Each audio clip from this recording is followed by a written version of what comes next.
Cotton king studio मधून तुम्ही पाहत आहात एबीपी माझा. ब्रेकनंतर बुलेटिनमध्ये आपल्या सगळ्यांचं पुन्हा एकदा स्वागत. आयसीसी मेन्स टी20 वर्ल्ड कपसाठी परदेशी पर्यटक मोठ्या संख्येने मुंबईत दाखल झालेत. परदेशातून आलेल्या या पाहुण्यांनी मुंबई महानगरपालिका, राज्य सरकार आणि रेल्वे यंत्रणेची कमालीची लाज काढली आहे. वांद्रे रेल्वे स्थानकाच्या रुळांजवळ गरीब नगर इथे मोठ्या प्रमाणात उभारलेली झोपडपट्टी, प्लॅटफॉर्मवरचे कचऱ्याचे ढीग आणि रुळांजवळ साचलेली घाण याची दृश्य मोबाईलमध्ये चित्रित झाली आहेत. आणि ही रील्स सोशल मीडियावरती वेगानं व्हायरल होत असून मुंबईच्या सार्वजनिक व्यवस्थेबाबत टीकेची लाट उसळली आहे. युनिस रांटला या परदेशी पर्यटकानं आपल्या इंस्टाग्राम व्हिडिओमध्ये वांद्रे स्थानकातील अस्वच्छता आणि अनधिकृत बांधकामं यावरती प्रश्न विचारले.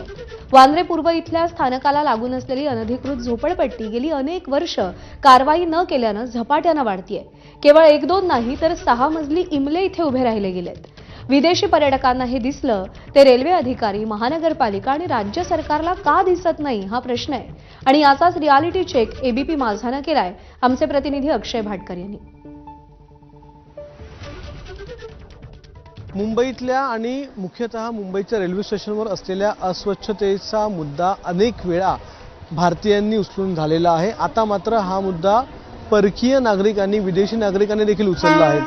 मुख्यतः वांद्रे स्थानकामध्ये आणि वांद्रे स्थानकाच्या आजूबाजूला असलेल्या परिसरामध्ये रेल्वे पटरीवर, रेल्वे ट्रॅकवर जितक्या मोठ्या प्रमाणात कचरा आहे, जी घाण आहे, त्याचा मुद्दा एका विदेशी नागरिकाने इंस्टाग्रामवर व्हिडिओ पोस्ट करत उचललाय आणि त्याला संपूर्ण जगभरामध्ये प्रचंड प्रतिसाद मिळतो आहे. आणि हा जो व्हिडिओ आहे तो प्रचंड व्हायरल झालेला आहे. कशा प्रकारे रेल्वे ट्रॅकच्या अगदी 1.5 फुटांवर अनधिकृत बांधकामं उभी आहेत हे देखील त्याने आपल्या व्हिडिओमधून दाखवलेलं आहे.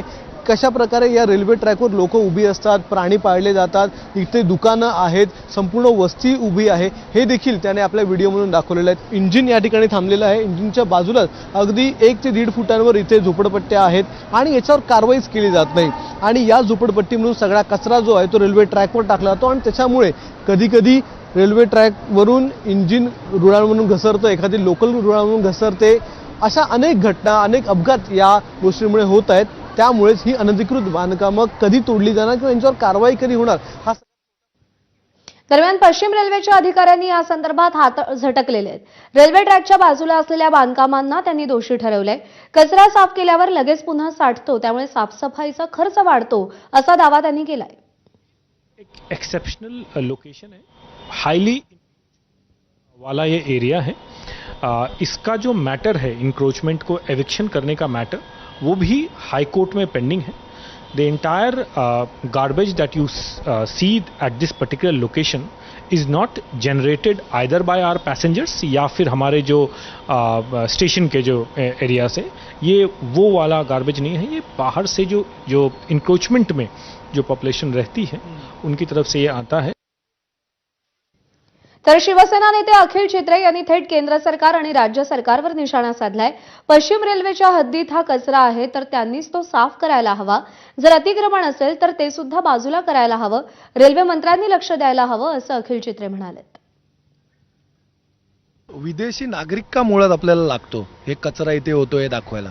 प्रशासन, प्रशासकीय अधिकारी हे सगळे काय करत असतात त्यांना माहीत नाही. ती रेल्वेची जर जागा आहे तर रेल्वे मंत्रालय, केंद्रीय मंत्री कोण आहेत, 3 वर्षाचा कार्यकाळ पाहिला तर प्रशासकीय अधिकारी नेमून ठेवलेलं होतं इथे महानगरपालिका. मग ते काय करतायत, कोणी थांबवलंय त्यांना कारवाई करण्यापासून, कोणी अडवलंय का त्यांना कारवाई करण्यापासून. आमचं याचा कुठच्याही प्रकारचं विरोध नाहीये. फक्त आपण ते अधिकृत कोण आहेत आणि अनधिकृत कोण आहे हे तपासून घ्यावं आणि त्या प्रकारे कारवाई करावी. पावसाळ्यापूर्वी नाले सफाईसाठी